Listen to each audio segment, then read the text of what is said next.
നമ്മുടെ ഗ്ലാസ് എത്ര ബ്രിട്ടിലായിട്ടുള്ള ഒരു സാധനമാണെന്ന് നിങ്ങൾക്ക് എല്ലാവർക്കും അറിയായിരിക്കും. പക്ഷേ ഗ്ലാസിൻ്റെ ഒരു രൂപം അത് ഹൈ ഇമ്പാക്റ്റിനെയും താങ്ങുമെന്ന് ഞാൻ പറഞ്ഞു കഴിഞ്ഞാൽ നിങ്ങൾക്ക് വിശ്വസിക്കാൻ പറ്റുമോ? അതെ, നിങ്ങൾക്ക് എല്ലാവർക്കും അറിയുന്ന പ്രിൻസ് റുപ്പർട്ട് ഡ്രോപ്പിനെ കുറിച്ചാണ് ഞാൻ സംസാരിക്കുന്നത്.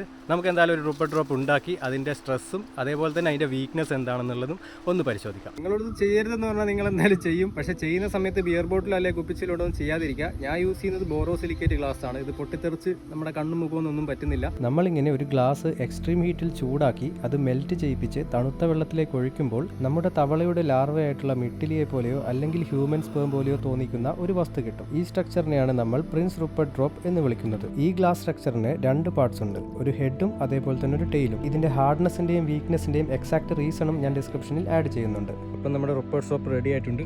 ഇതാണ് സാധനം. ഇനി നമ്മൾ പൊട്ടിക്കാൻ പറ്റുമോ നോക്കും. നമ്മൾ ഈ സാധനം തെറിച്ചു പോകാതിരിക്കാൻ ഒരു ടാപ്പ് വെച്ച് ഒടിച്ചിട്ടുണ്ട്. ഇനി ഹാമർ വെച്ചിട്ട് അടിച്ച് പൊട്ടിക്കാൻ ശ്രമിക്കുകയാണ്. അടിയിൽ ഞാൻ ലൈം സ്റ്റോൺ പീസാണ് വെച്ചത്. ലൈം സ്റ്റോൺ പീസ് 2ആയി, പക്ഷേ നമ്മുടെ ഗ്ലാസ് ഇപ്പോഴും സൂപ്പർ സ്ട്രോങ്. നിങ്ങളായിരിക്കും ചെറിയ ഹാമർ വെച്ചടിച്ച് എങ്ങനെ പൊട്ടാണെന്ന്. ഇത് നമ്മൾ കളയാണ്. കുറച്ചുകൂടെ വലിയ ഹാമർ എടുക്കുകയാണെങ്കിൽ